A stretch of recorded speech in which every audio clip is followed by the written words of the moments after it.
Bom dia Sandrinha, bom dia Célia.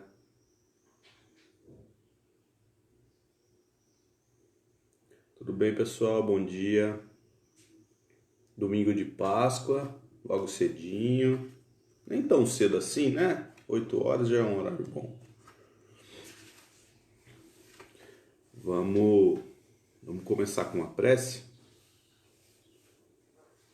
Pedimos a Jesus, ao Mestre amado, que nos dê paz, tranquilidade, para lidarmos com as nossas aflições, com as nossas dificuldades. O Senhor caminha conosco para que estejamos mais confiantes e mais perseverantes no bem, Senhor. Mestre amado, temos um outro pedido. Pedimos a sua intercessão pela nossa irmã Ivanir, que ainda se encontra em recuperação, que possamos juntos emanar essas boas vibrações para essa nossa querida irmã. Que todos os amigos espirituais que nos apoiam à marcha possam nos guiar por essas sendas de amor e de fraternidade. Que assim seja. Bom dia. Oi, Neuza. Bom dia. Querida amiga Ana, bom dia. Amigos, hoje a gente estuda, aos domingos estudamos o livro Ceifa de Luz, né? Esse livrão aqui, ó, apesar do tamanho diminuto, é um livro bastante importante, é da parceria Chico e Emmanuel, tá? A gente está na lição 11, chamada A Riqueza Real. A gente vai iniciar com uma leitura do livro Um Novo Tempo, de autoria nossa, ditada pelo espírito Hilário Silva. A lição número 8, chamado Disfarce. Eu sei que a Ana gosta dessa lição. Vamos lá, disfarce. As profissões na Terra nem sempre correspondem ao que vemos no homem. As habilidades são muitas e as realidades mais ainda. Maílson era um homenzarrão, mãos calejadas, torneiro mecânico, gestos amplos, sorriso largo. Na fábrica vivia sujo de graxa. Em casa ou na rua, sempre asseado e perfumado. Um contraste provocante. Possuidor de uma habilidade extraordinária para a música, muito incomum, tocava qualquer instrumento musical sem nunca ter passado por uma aula sequer. Ouvido apuradíssimo. Não sei como consigo, apenas escuto a melodia e já sei o que fazer. Não havia desafio para ele quanto ao gênero musical. Erudita, clássica, popular, reproduzia qualquer uma. Talento incrível. Entre tornos e cordas, roscas e teclas, seguia musicando os espaços, cantarolando canções conhecidas e desconhecidas. Assobiava o infinito. Espalhava alegria, luz, vida e muita música por onde passasse. Essa era a sua missão, aproveitando dons adquiridos em outra vida como maestro de importante filarmônica europeia. Então essa é a história do Maílson, né, contada pelo Hilário Silva, que nessa vida como torneiro mecânico, né, sujo de graxa, de chão de fábrica, aquela confusão, mas ele escondia ali alguns dons que tinham sido adquiridos por ele, né? Então a gente abre nosso estudo de hoje, bom dia Joyce, com essa reflexão, né? Que muitas vezes nós temos e carregamos em nossas vidas atuais lições aprendidas no passado. Isso é natural. Né?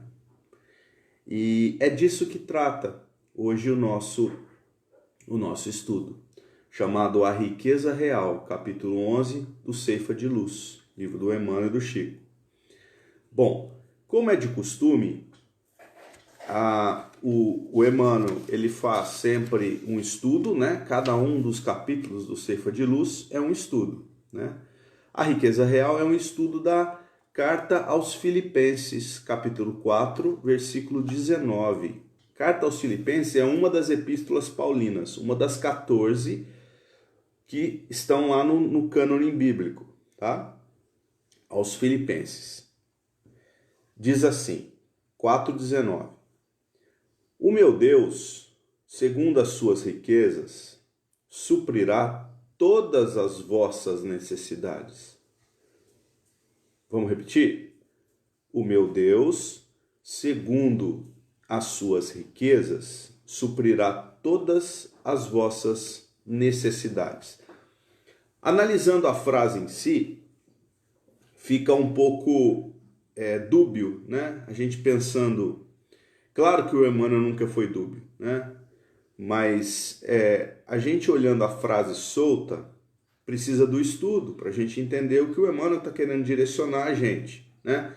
Para qual pensamento, para qual influência ele está nos trazendo. Olhando só a frase, nos parece algo materialista, né? Porque fala de riqueza, fala de necessidade, mas ele suplanta esse pensamento.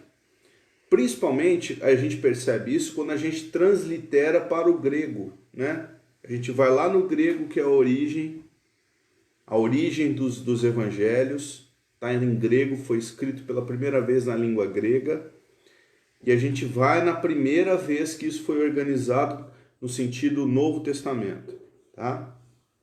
Então, o capítulo 4, versículo 19 de Filipenses, em grego diz assim: mas Deus, ao ego, completa com toda a necessidade sua, com a sua riqueza para a glória em Cristo Jesus. Vamos falar mais uma vez. Para Deus, ao ego, completa com toda a necessidade sua, com a sua riqueza para a glória em Cristo Jesus. Aparentemente, parece a mesma coisa, mas não é, e a gente vai tentar explicar, tá? Primeiro que aparece a palavra ego, né? Fazendo uma referência à individualidade, ao eu que cada um carrega intimamente, né? Que são grandes construções milenares que nós vamos tijolo por tijolo construindo, né? Essas são as nossas riquezas, são as conquistas do ego, as conquistas do eu, né? Essas são as nossas riquezas, as nossas aptidões que a gente tem na vida, elas não foram aprendidas exclusivamente agora, talvez aperfeiçoadas, mas não é possível que nós imaginemos que do berço até agora nós sejamos essas pessoas que somos hoje, né? Com certeza existem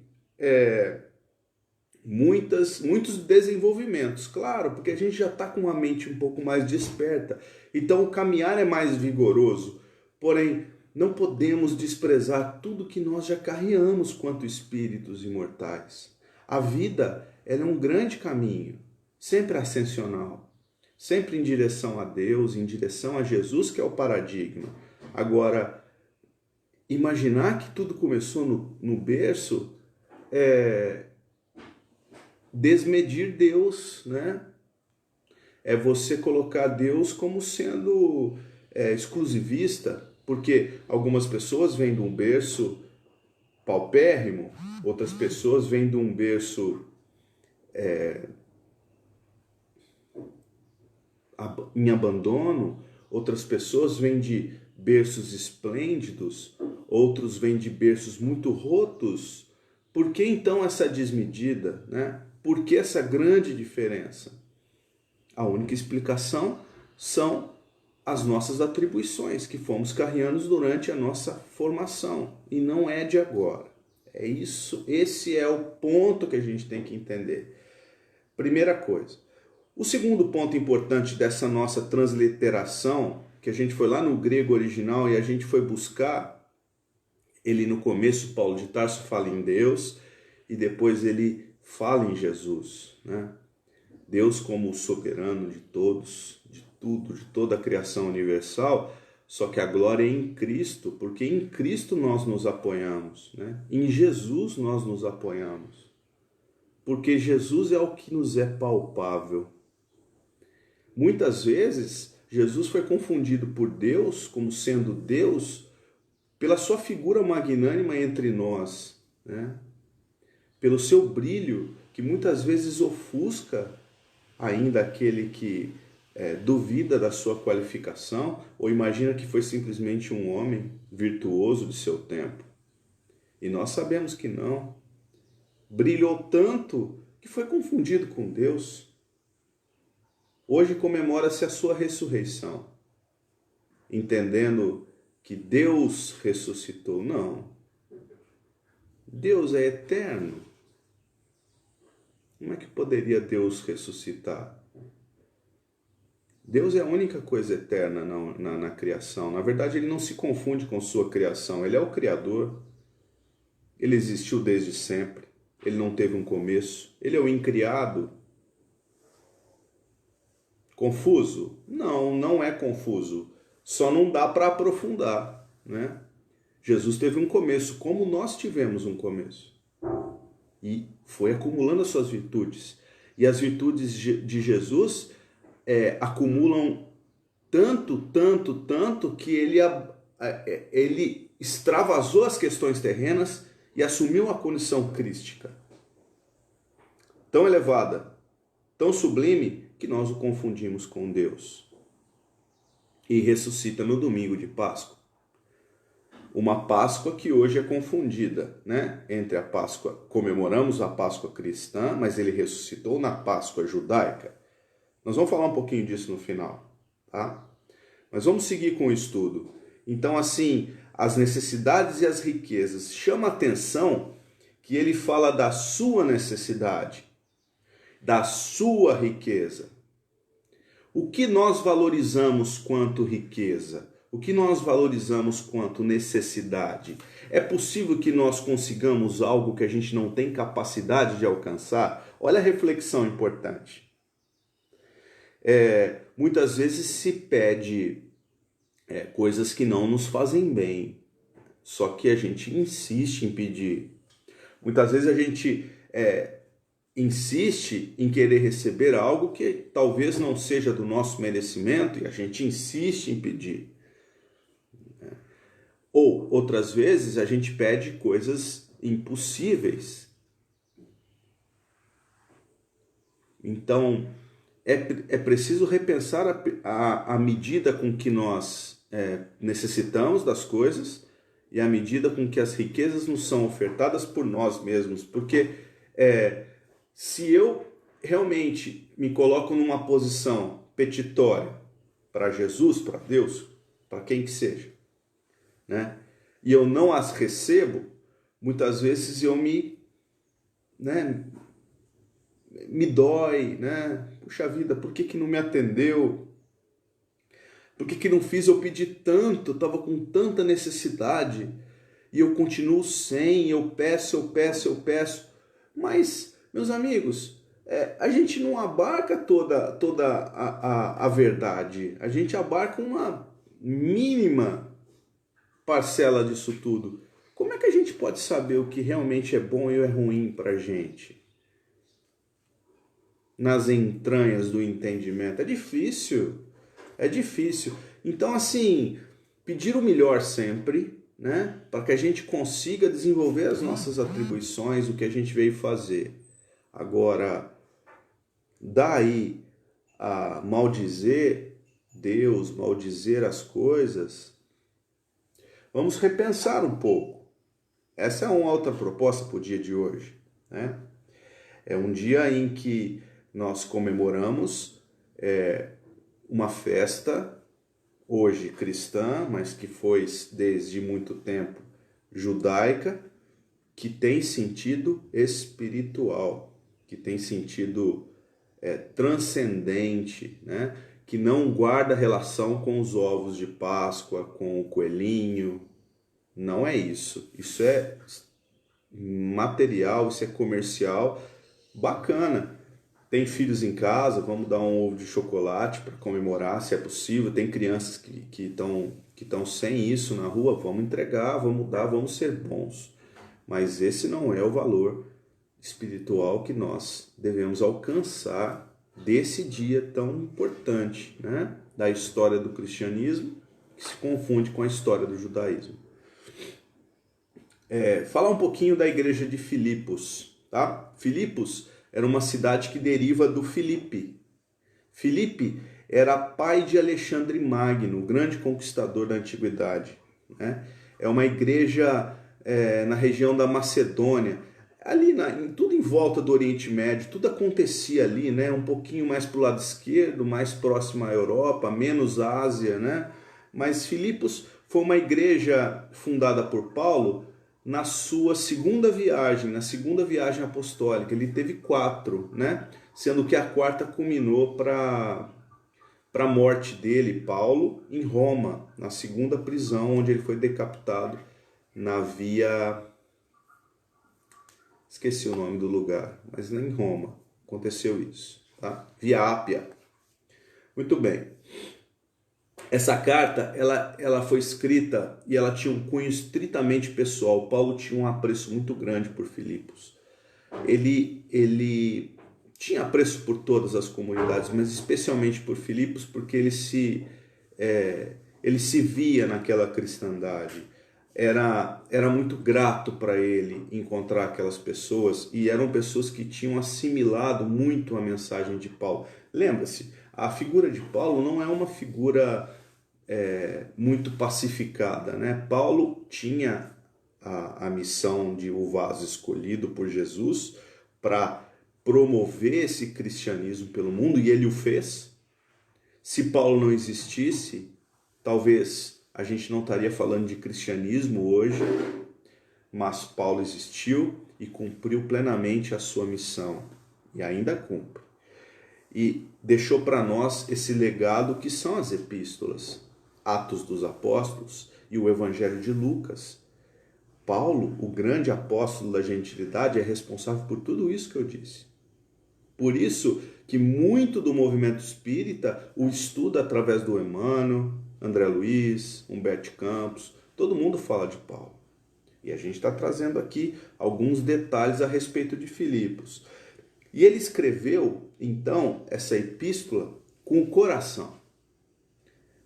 Paulo amava demais essa comunidade. Então, você lendo a epístola, você percebe que não só Paulo dava direcionamentos novos para essa comunidade, como ele aprofundava na questão espiritual.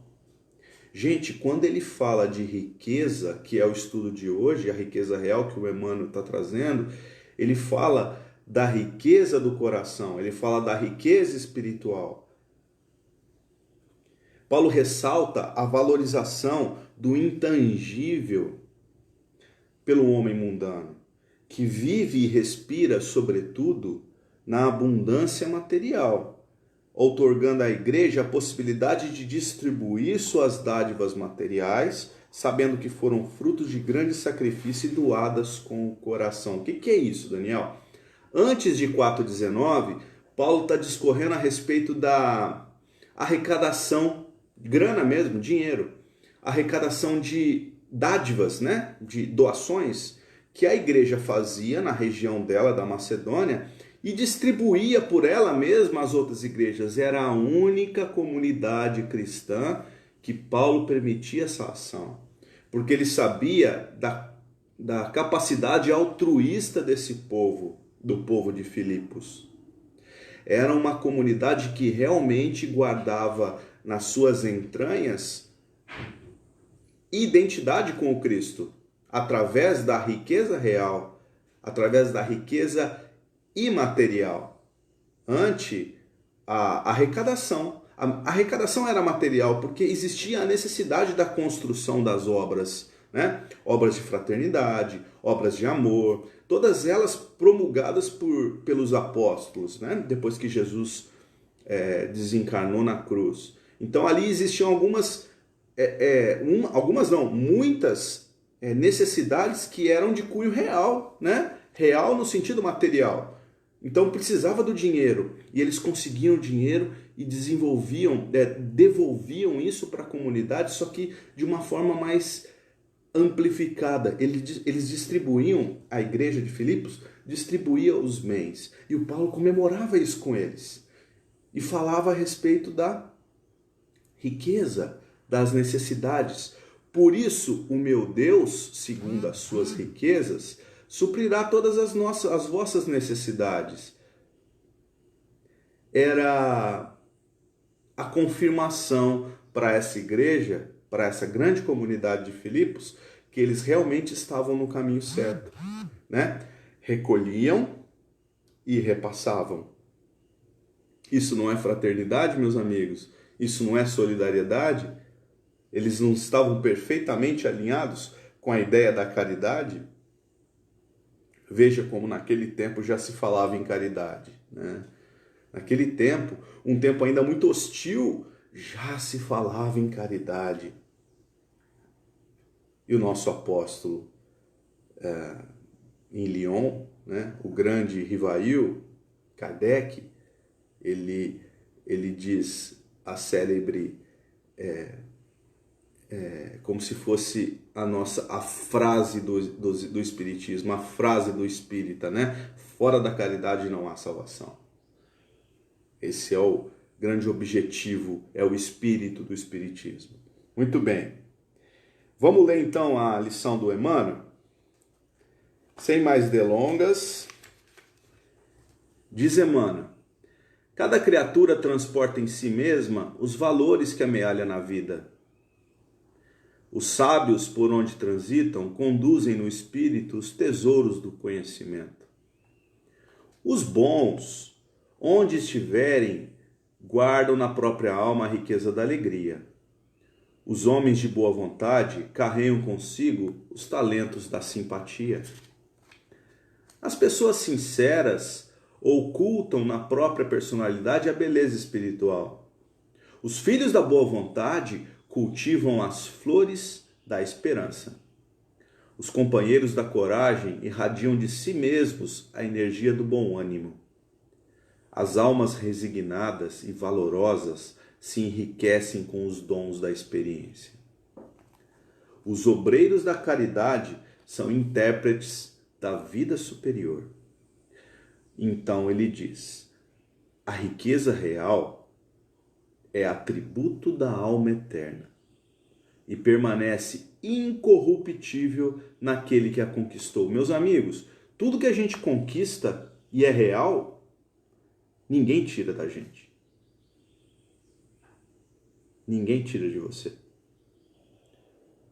Você conseguiu construir, é um atributo seu, é uma virtude desenvolvida, é sua. E você vai carregá-la para sempre. Além túmulo. Por isso mesmo, reconhecemos que o ouro, a fama, o poder e a autoridade entre os homens são meras expressões de destaque efêmero, valendo por instrumentos de serviço da alma no estágio das reencarnações. Muitos ricos de fortuna aparente na terra funcionaram na posição de verdugos do Cristo, sentenciando a morte entre malfeitores. Entretanto, o Divino Mestre, com as singelas e duras traves da cruz, produziu, usando o amor e a humildade, o tesouro crescente da vida espiritual para os povos do mundo inteiro. Então, muitos vórtices, né? Muitas pessoas que carregavam na vida a autoridade, né? A riqueza material, né? Tudo que seja volátil, né? Tudo que seja efêmero,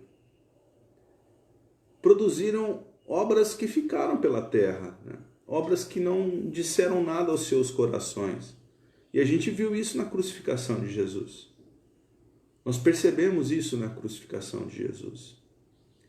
E o que a Páscoa pode nos ensinar, né? Além dessas questões que nós já comentamos aqui?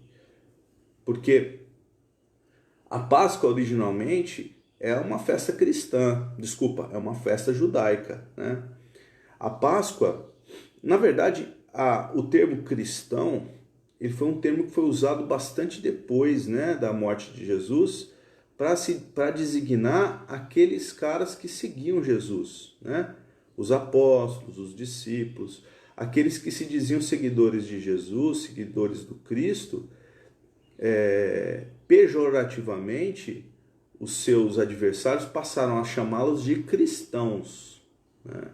Então, o cristianismo não foi instituído por Jesus. Jesus não disse assim, agora, a partir de hoje, vocês são cristãos. Não. Isso foi um termo utilizado de uma forma pejorativa há muito tempo depois. Mas antes disso, a Páscoa, qual o sentido da Páscoa?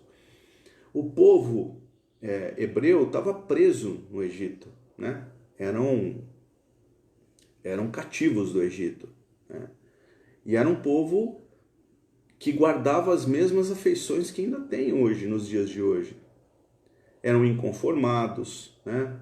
Vaidosos, egoístas, se julgavam os detentores da revelação divina, né? O único povo pelo qual Deus se manifestaria. De uma certa forma, isso não é uma inverdade, né? Tanto que recebeu Jesus, né, o maior espírito que já caminhou entre nós, no seio do seu povo. Jesus era um hebreu, né? Todos os apóstolos eram hebreus, todos eles.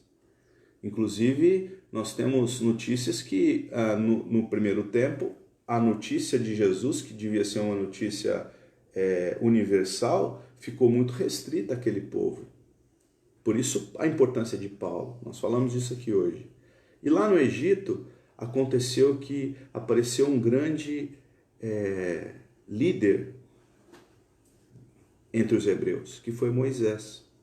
Moisés trouxe um alento para aquele povo que estava cativo há 400 anos.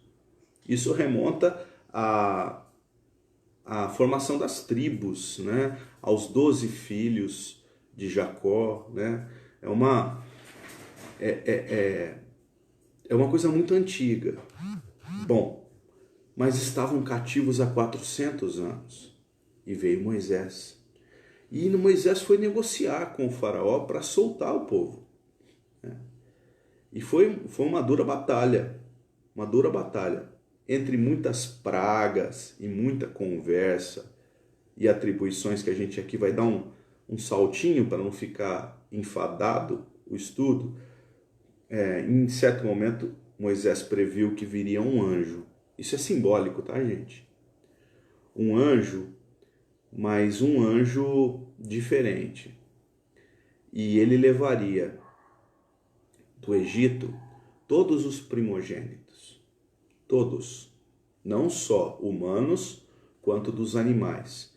Então, todos os primeiros filhos dos casais, dos animais e dos seres humanos seriam levados embora, morreriam. Ora, será que isso era possível? Os egípcios pagaram para ver. E o anjo veio. E o anjo levou todos os primogênitos que viviam naquele lugar, com exceção daquelas casas que estavam marcadas com a cruz vermelha de sangue do cordeiro imolado na Páscoa. Daí a expressão cordeiro, daí a expressão Páscoa, que é o pulo do anjo. as casas que tinham a cruz vermelha do sangue do cordeiro eram deixadas, eram puladas. Pulo, em hebraico, é Pessa, Páscoa. Então a Páscoa, ela é uma festa originalmente judaica que simboliza a libertação do povo, né? E categoricamente ou simbolicamente nos representa entre os cristãos pelos mesmos motivos. Nós temos dentre o pensamento cristão a ideia de Jesus crucificado e Jesus liberto e ressuscitado no domingo. É a libertação. É a libertação das mazelas mundanas e a admissão do Espírito na parte espiritual. Essa é a grande libertação e a grande reflexão que a gente tem e traz para a Páscoa. A vida espiritual, a vida que vale. Só que você pode viver essa vida mais valorosa, mais importante para quem? Para você mesmo. Agora, eu não preciso me libertar da matéria, né? Eu não preciso desencarnar para ter uma vida melhor, para viver uma vida melhor. Eu posso me libertar vivendo hoje, antes da desencarnação. Essa é a reflexão dos espíritas. Eu não preciso me esperar o dia da minha morte. Eu me liberto das minhas mazelas mundanas hoje, né? Eu vivo melhor com as coisas mundanas hoje. Eu enriqueço o meu cabedal de virtudes hoje. Eu acumulo as benesses e as graças de Deus no meu celeiro hoje. A riqueza real do Emmanuel é o que eu faço com tudo que eu recebo de Deus. Aonde eu guardo a minha riqueza? Recebo muita coisa todos os dias. E como eu as utilizo?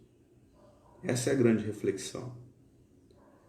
Bom, gente, eu espero que a gente tenha conseguido trazer a mensagem aqui, né? Foi uma mensagem bastante dura para nós, para mim principalmente. Tenho certeza que para mim foi muito valoroso. E a gente espera que vocês também tenham gostado. Então, que vocês tenham um domingo abençoado, junto às famílias, os amigos. Amigos nem tanto, né? Não tá podendo sair de casa. Então, junto à família, certo? Fiquem com Deus, então. Que seja um domingo de muita paz para nós e para todos aí da sua casa. Fiquem com Deus. Obrigado. Até semana que vem.